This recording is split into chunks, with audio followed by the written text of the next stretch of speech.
ৰূপালী বেগম। ঘৰ ক'ত? ঘৰ আলমগঞ্জ পাটফৰ, মোৰ দেউতাৰ ঘৰ। কি হৈছিলে? মানে ঘটনাটো হ'ল, ৰিজাউল নামৰ ল'ৰা এটাৰ লগত মোৰ বিয়া হয় 2017 চনত। তাৰপিছত এক বছৰ পিছতে মোৰ এটা বাচ্চা হয়, ছোৱালী এজনী।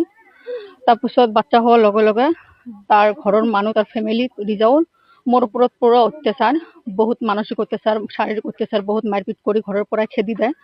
তাই মই থকা অৱস্থাত বেলেগ ছোৱালীক বিয়া পাতি এতিয়া ঘৰত ৰাখিছে। মই কোনো ধৰণৰ মানে কি নাপাওঁকৈ মই এতিয়া মোৰ দেউতাৰ ঘৰত আছোঁ। তাৰপিছত 3 বছৰ হ'ল মই কোৰ্টত কেছ কৰিছোঁ, কোৰ্টত কেছ চলি আছে। আজি মানে কি কোৰ্টত কেছ চলি আছে, মানে মই আইনত গৈছোঁ, আইনত যি হ'ব এইটোৱে মই আছোঁ। আজি মানে মোৰ দেউতাৰ বেমাৰ, মানে মই বাৰ ঘৰত থাকোঁ, বাগমাৰাৰ পৰা আজি মোৰ বা আছে মোৰ লগত, মই মোৰ দেউতাক চাবলৈ আহিছোঁ। অহাৰ পিছত মোৰ দেউতাক চাই কিনে আমি ঘৰত যাই আছোঁ। টোটোত আছোঁ, পিলপিলিত উঠিছোঁ। পিলপিলিত উঠি আমি আহি আছোঁ। অহাৰ লগে লগে ৰিজাউলৰ বা আৰু ৰিজাউলৰ বাৰ ঘৰ, মানে আমাৰ ইয়াতে বিয়া হৈছে ৰিজাউলৰ বাৰ। তাৰপিছত তেওঁলোকে কেনেকৈ আছে, মানে কেনেকৈ সাজি আছে আমি নাজানো।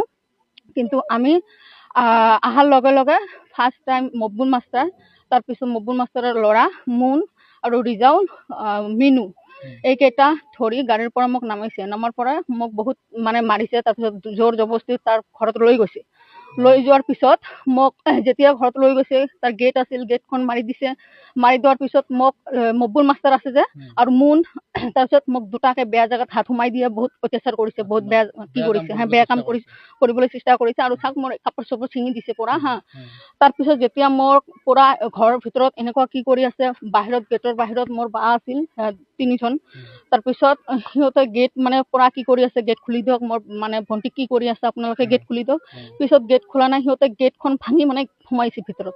যেতিয়া গেটখন ভাঙি ভিতৰত সোমাইছে, তেতিয়াই ৰিজাউল আৰু মুন, মকবুল মাষ্টাৰ আৰু মিনু, সিহঁতে মোক ঘৰৰ পৰা ওলোৱাই দিছে। ওলোৱাই দিয়াৰ পিছত এইকেইজনৰ ঘৰ আলমগঞ্জ পাটফৰত হ'ব, হয়, শীতলকাটি। তাৰপিছত মোক যেতিয়া ওলাই দিছে, মই তেতিয়া অৱস্থা বহুত বেয়া আছিল, অজ্ঞান আছিল। ঘটনাটো হ'ল 2-3 ঘণ্টা সফল হ'ল এনেকুৱা। তাৰপিছত আমি এতিয়া মানে কি আমাৰ লগত মানে মোৰ বা এজনী আমি থানাত পঠাইছোঁ, বহুত অৱস্থা বেয়া আছিল। আৰু তাৰপিছত মোৰ বা, এইটো মোৰ ডাঙৰ বা হয়, বহুত মাৰিছে, অৱস্থা ভিতৰত বহুত বেয়া আছে, পাথৰ দি মাৰিছে, মোক পাথৰ দি মাৰিছে, বহুত মাৰিছে, এনেকুৱা অৱস্থা হৈছে। তাৰপিছত মানে এতিয়া আমি ৰিপৰ্টাৰ নিউজ লাইভক আমি ফোন কৰি মাতিছোঁ। তাৰপিছত সিহঁতে আহিছে। অহাৰ পিছত আমি মানে জাষ্ট ষ্টেটমেণ্টটো দিলোঁ কি হৈছে নাহিছে ঘটনাটো। তাৰপিছত আমি গৈ আছোঁ। সিহঁতে মানে কি পুলিচক পইচা দি আনিছে, আমি নাজানো। আমি আজি আমি মানে কি আমাৰ বাটো গৈছে থানাত, আমি এনেকুৱা অৱস্থা আমি যাব পৰা নাই। এজনী থানাত আমিও ৰেডি হৈছোঁ, আমি আধা ৰাস্তাত আছোঁ, আমি যাই আছোঁ, থানাত যাম। আধা ৰাস্তাত ৰিজাউলৰ ডাঙৰ দাদা আয়ুব আলী, তাৰপিছত আব্দুল, তাৰপিছত আছিক, মুস্তফা পুলিচ হয়। তাৰপিছত শেৰালি, ৰিজাউলৰ দেউতা। তাৰপিছত সিহঁতে মানে আহে, আধা ৰাস্তাত আমাক লগ পাইছে। পুলিচ সিহঁতৰ লগতে আছিল। পুলিচ থকা অৱস্থাত পুলিচৰ সন্মুখত মোৰ বাক এজনীক পুৰা চাকুৰে একদম মাৰিছে। চাওক কেনেকুৱা অৱস্থা, আৰক্ষীৰ সন্মুখতে এনেকুৱা কৰিছে।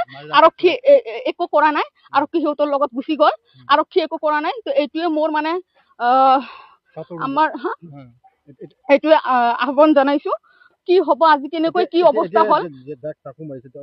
অৱস্থা বহুত ক্ৰিটিকেল হয়, নাজানো কি হ'ব, কিয় নকৰে, আৰক্ষীৰ সন্মুখত কিয় এনেকৈ মাৰিল। এইটো বিচাৰ মোক লাগে, উপযুক্ত বিচাৰ লাগে মোক। যদি এইটো বিচাৰ 24 ঘণ্টাৰ ভিতৰত যদি এইটো বিচাৰ মই নাপাওঁ, কিন্তু মই আইন নিজৰ হাতত তুলি ল'ম।